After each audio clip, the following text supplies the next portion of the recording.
இப்பலாம் வீட்ல குழந்தை அழுதுன்னு வச்சுக்கோங்க. ஒரு ஒரு வயசுக்குள்ள இருக்கிற குழந்தை அழுதுன்னா, வீட்ல இருக்க பெரியவங்க வந்து சொல்லுவாங்க, "ஏய் வயித்து வலியா இருக்கும். ஆமா, இந்த மாரி இது குடுத்து பாரு. இந்த மருந்து குடு. இல்ல கொஞ்சம் தண்ணி குடு. சுடு தண்ணி குடு. காது வலியா இருக்க போது, காத புடிச்சு அழுவுறானா?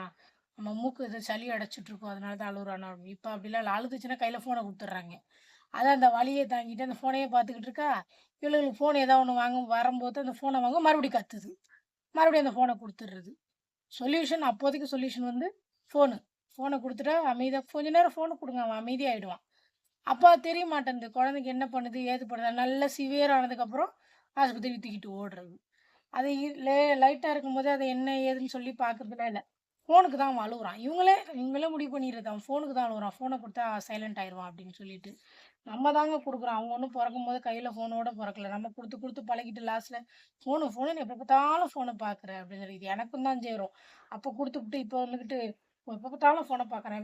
சின்னதுல என்ன சொல்லிக் சொல்றாங்களே, தொட்டில் பழக்கம் சுடுகாடு வரைக்கும்ன்னு சொல்லி. நம்ம பழக்குனது தான் இப்ப வருது நம்மளுக்கே ஆப்பா.